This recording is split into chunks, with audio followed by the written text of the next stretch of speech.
Sehingga seorang dosen di Ummul Qura yang bernama Dr. Nasiful Wan, beliau mengatakan bahwasanya hijrah hari ini itu lebih dikhususkan adalah hijrah sifat. Yang tadinya tidak baik menjadi lebih baik, yang tadinya sudah baik menjadi lebih baik lagi. Ini hijrah sifat. Kemudian Bapak Ibu yang dirahmati oleh Allah Subhanahu wa taala, kalau kita melihat kalender di dalam Islam, di masa Rasulullah itu tidak ada penanggalan dalam Islam, tidak ada. Artinya sejak Rasulullah pertama kali diangkat menjadi seorang Rasul di umur 40 tahun sampai beliau meninggal di umur 63 tahun, itu belum ada penanggalan, tidak ada tahun. Dulu kita pernah belajar bersama-sama dulu ketika membahas sejarah Nabi. Ketika ditanya tahun apa Nabi lahir, pasti kita akan mengingat Gajah gitu ya. Tahun ya, Gajah. Kenapa? Karena lahirnya Rasulullah bersamaan dengan datangnya tentara bergajah dalam rangka menyerang kota Mekah pada waktu itu. Sehingga peristiwa tertentu untuk diingatnya mudah. Caranya adalah dikaitkan dengan peristiwa yang lain. Meninggal Rasulullah, masuk masa Abu Bakar As-Siddiq, belum lagi ada penanggalan. Masuk masa Umar bin Khattab, pada waktu itu ada seorang gubernur yang bernama Abu Musa Al-Ash'ari mengusulkan bagaimana kalau ada penanggalan di dalam Islam. Ya, berkumpullah Umar beserta para sahabat senior pada waktu itu, ya, ingin membicarakan tentang kapan mulai tahun Islam ini. Karena pada waktu itu peradaban lain selain peradaban Islam, Romawi pada waktu itu sudah punya tahun. Ya, ada Masehi, ada sebelum Masehi, ada setelah Masehi. Islam belum ada. Ya, kenapa diusulkan? Karena sulit dalam administrasi. Terima surat ini tahun berapa? Tahun sekarang apa tahun kemarin? Sulit. Ya. Sehingga pada waktu itu sahabat berdiskusi sengit pada waktu itu. Ada yang mengusulkan tahun Islam dimulai sejak Rasul lahir. Tidak sepakat. Itu yang diinginkan. Kenapa? Karena kalau tiap tahun tidak ada perubahan, tadi sudah disinggung oleh Pak Karis tadi, ya, orang yang terbaik itu adalah orang yang mana hari ini lebih baik daripada hari yang kemarin. Ini, itu sehingga para sahabat sepakat. Oke, kita sepakat. Ya. Pukul palu begitu. Pertanyaannya, bulan apa yang pertama? Muncul polemik lagi di tengah-tengah sahabat. Bulan apa yang pertama? Tahun sudah sepakat, tahun Hijriah. Bulan apa yang pertama? Karena dulu bulan sudah ada. Ada bulan Safar, ada bulan Rabiul Awal, ada bulan Ramadan. Bulan Ramadan sejak Rasul ada, sudah ada bulan Ramadan itu. Tapi belum tersusun, belum terstruktur. Ya, tidak diurut begitu. Sehingga pada waktu itu ya, ada yang mengusulkan bagaimana bulan pertama dalam tahun Hijriah ini bulan Muharram. Karena Rasul hijrah itu bukan bulan Muharram itu. Rasul hijrah itu di akhir bulan Safar, tiba di Madinah di awal bulan Rabiul Awal. Jadi Rasul hijrah itu bukan di bulan Muharram. Sehingga sahabat mengusulkan, gimana kalau bulan Muharram? Lah kenapa bulan Muharram? Ada apa dengan bulan Muharram? Ya, ada yang mengusulkan bulan Muharram itu adalah bulan yang mana jamaah haji pulang ke rumah mereka masing-masing. Pulang ke rumah mereka masing-masing. Sehingga pulangnya mereka ke rumah masing-masing dalam keadaan hati mereka itu telah suci. Dosa-dosa mereka sudah mereka hilangkan di kota Mekah. Di tanah haram sudah mereka hilangkan, sudah mereka hapuskan. Jadi mereka berangkat dari ke rumah mereka masing-masing dalam keadaan hati mereka bersih, dalam keadaan niat mereka tulus. Karena itu pergantian tahun di dalam Islam itu membawa satu tujuan dan maksud adalah merubah dan berangkat dari niat yang baik. Niat itu amalan hati, bukan amalan anggota tubuh. Tak nampak dia. Pekerjaan bisa sama, tapi niatnya bisa berbeda. Contoh, ibu-ibu misalkan berhenti di satu masjid. Tapi kalau niat masuk masjid tadi, niatnya adalah untuk tidur karena ruangannya ber-AC. Ini niat pertama. Niat kedua, yang satu niat tidur di masjid karena masjidnya ber-AC. Yang kedua, niat tidur di masjid karena niat iktikaf. Mana yang dapat pahala kira-kira? Yang pertama atau yang kedua? Ini sama-sama tidur. Itu niat itu persoalan kecil, tapi pengaruhnya besar terhadap balasan dari Allah. Jadi ditunjuklah bulan Muharram sebagai bulan pertama di dalam Islam. Itu dari sisi sejarahnya. Nah, kita akan membahas maksud dari pergantian tahun di dalam Islam. Maksud pergantian tahun di dalam Islam, kita merujuk kepada makna hijrah adalah bergantinya sifat dari sifat yang tidak baik menjadi baik, dari sifat yang sudah baik menjadi lebih baik lagi. Di dalam hadis, Rasul mengingatkan kita seluruhnya. Min husnil islamil mar'i tarkuhu ma la ya'ni. Dari kebaikan keislaman seseorang itu dilihat ketika dia mampu meninggalkan hal-hal yang tidak bermanfaat.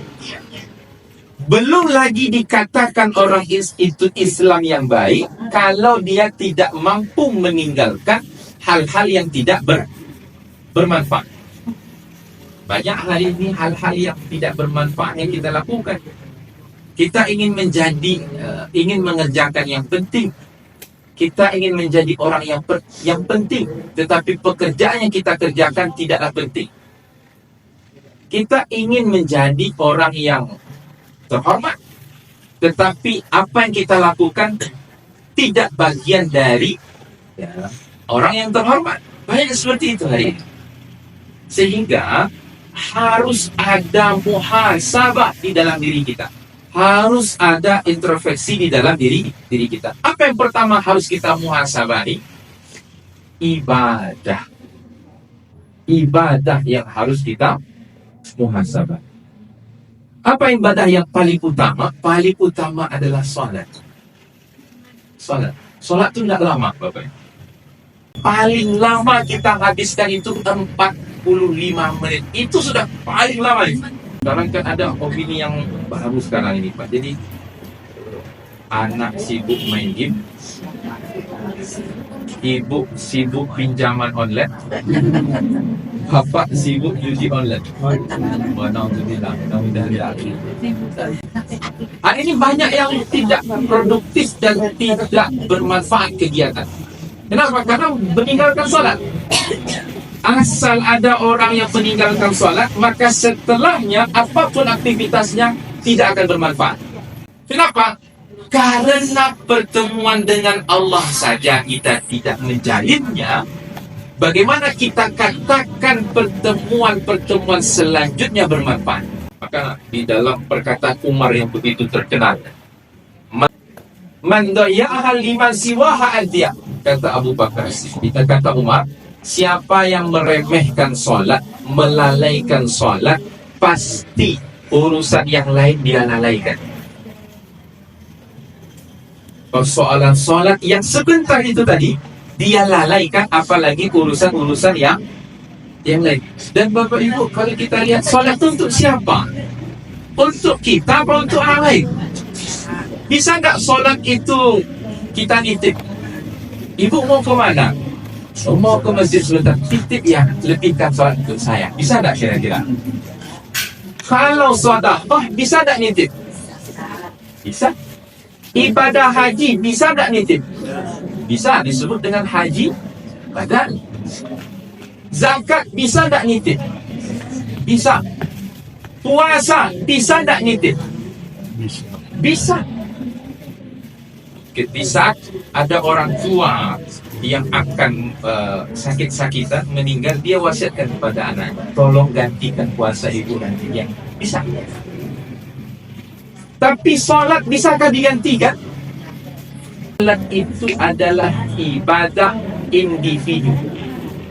Salat untuk kita, kenapa kita berani untuk melalaikan?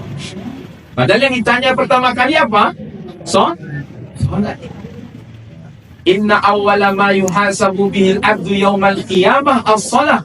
Yang ditanya pertama kali oleh Allah adalah salat. Kalau ada orang tidak salat tapi dia puasa Ramadan, kira-kira diterima tak puasanya? Tidak terima. Sebenarnya kita ini tahu semuanya. Tapi kenapa masih ada orang-orang yang melalaikan, bahkan tidak salat?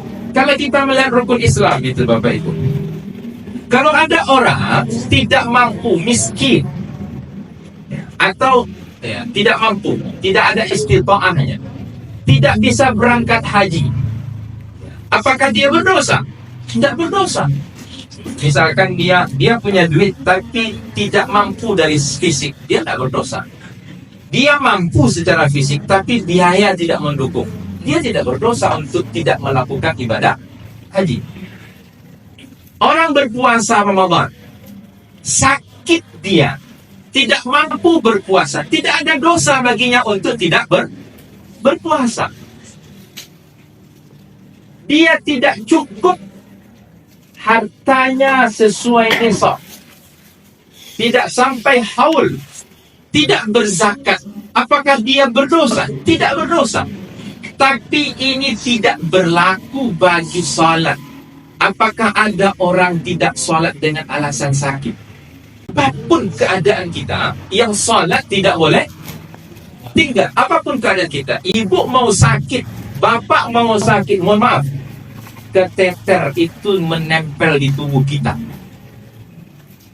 itu tetap wajib salat. Bahkan Allah uji kita dengan sakit, tidak mampu kita menggerakkan kaki, tidak mampu kita menggerakkan tangan, yang mampu kita gerakkan cuman kepala saja, itu masih wajib salat. Lalu apa alasan kita lagi untuk melalaikan dan meninggalkan salat? Rasanya rezeki sudah banyak. Sekalipun rezeki kita tinggal satu air putih, satu gelas air putih ini, Allah akan mengizinkan kita untuk meminumnya sampai habis, baru maut itu datang. Maka tidak ada alasan bagi kita untuk meninggalkan salat. Nilai seseorang itu dilihat dari salatnya, kedekatannya kepada Allah Subhanahu wa Ta'ala. Harta tidak dibawa mati, jabatan tidak dibawa mati, keluarga tidak diajak mati. Kematian itu tidak pandang sakit, tidak pandang tua. Kematian itu tidak bisa kita logikakan Bapak Ibu. Termasuk juga kan Rasul mengatakan dalam hadis itu. Hadis ini sebenarnya sudah sering kita dengar. Ya tabi'ul mayit salasa, yang mengikuti jenazah itu ada tiga. Yarji'u isnani wa yabqa wahid. Dua akan pergi meninggalkan jenazah, satu yang akan senantiasa ada pada jenazah. Apa yang meninggalkan jenazah tadi? Harta. Belum lagi kita meninggal Bapak Ibu, harta itu diperebutkan. Belum lagi kering kuburan ibunya, belum lagi kering kuburan ayahnya, yang anak, kakak, beradik sudah cekcok persoalan harta. Bahkan dah hanya itu, menangisi jenazah yang dicintai meninggal. Berapa lama kira-kira? Tak ada orang meninggal itu dilupakan. Apa bukti dilupakan? Ditulis di situ di batu nisannya almarhum. Selesai. Berbeda kata beliau, kalau manfaat semasa hidupnya selalu ada. Semasa hidupnya dia memberikan manfaat banyak kepada orang, meninggal pun dia akan selalu diingat. Itu berbeda lagi. Jadi Bapak Ibu, satu hal yang akan bersama kita, apa itu? Salat tadi. kita. Jadi rugi rasanya semasa hidup tidak pernah solat, dan rugi rasanya semasa hidup melalaikan solat. Rugi rasanya semasa hidup tidak pernah tersentuh anggota tubuhnya dengan air wudhu. Ini satu evaluasi kita. Yang kedua adalah perbaiki hubungan sosial. Itu satu perintah dari Allah dan satu tuntunan dari Rasulullah. Misalkan ada saudaranya terkena dosa berjudi.